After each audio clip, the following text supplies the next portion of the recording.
days later.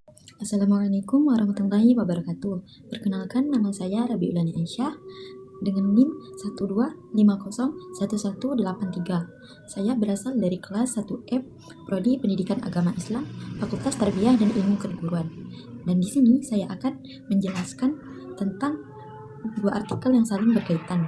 Artikel pertama yaitu tentang dampak jangka panjang program makan bergizi gratis terhadap kesehatan dan pendidikan siswa di Indonesia. Dan itulah terkait artikel pertama yang telah saya jelaskan secara rinci. Dan kita masuk kepada artikel yang kedua yang berjudul Keracunan Program Makan Bergizi Gratis dalam Tinjauan Hukum Kemasyarakatan dan Aspek Negara Berkembang.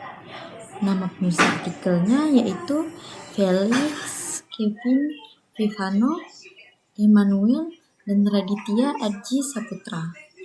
Dan nama jurnalnya yaitu Jurnal Penelitian Ilmiah. Dan tahun terbitnya yaitu 25 Juli tahun 2025. Setiap ada identifikasi masalah, tentunya ada tawaran solusi yang ada di artikel tersebut.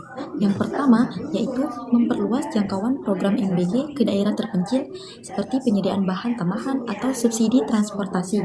Yang kedua yaitu melakukan penyuluhan nutrisi rutin di sekolah dan pemantauan kesehatan siswa oleh petugas medis. Yang ketiga yaitu menggabungkan MBG dengan insentif pendidikan seperti program bimbingan belajar gratis dan dukungan psikologis serta memberikan bantuan tambahan seperti paket nutrisi dan lain-lainnya. Dan yang keempat yaitu meningkatkan alokasi anggaran pemerintah pusat untuk MBG dengan fokus pada dana khusus untuk gudang penyimpanan. Yang kelima yaitu menetapkan standar nasional untuk bahan pangan MBG dan mendorong pertanian lokal melalui subsidi petani untuk memasok bahan-bahan konsumsi yang sangat segar. Dan yang keenam yaitu membangun forum kolaborasi antara pemerintah melalui komunitas program partisipasi sukarela. Dan tentunya di artikel ini saya juga menemukan beberapa identifikasi masalah yang serius, yaitu terdapat 7 identifikasi masalah yang ada. Yang pertama yaitu insiden keracunan massal dan risikonya.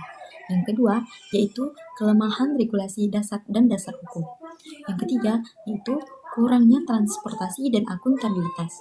Yang keempat yaitu minimnya partisipasi publik dan demokrasi substansial. Yang kelima yaitu risiko korupsi dan moral hazard. Yang keenam yaitu aspek negara berkembang. Dan yang ketujuh yaitu kurangnya kapasitas infrastruktur yang memadai. Dan tentunya terdapat tawaran solusi yang menarik tentang identifikasi masalah yang ada. Yang pertama yaitu memperkuat standar kualitas dan inspeksi berkala. Yang kedua yaitu membuat undang-undang yang spesifik untuk MBG yang mengatur kualitas, pengawasan, dan pertanggungjawaban, seperti memperkuat dasar-dasar hukum yang ada di Indonesia. Yang ketiga yaitu menerapkan sistem pengadaan terbuka yang dapat diawasi oleh pihak publik. Yang keempat yaitu adanya partisipasi publik dengan melibatkan masyarakat seperti orang tua, guru, dan ahli gizi dalam perencanaan MBG. Yang kelima yaitu menerapkan sanksi pidana seperti memisahkan anggaran MBG dari BOS untuk menghindari konflik yang ada. Dan yang keenam yaitu membangun ekosistem integritas sebelum ekspansi program.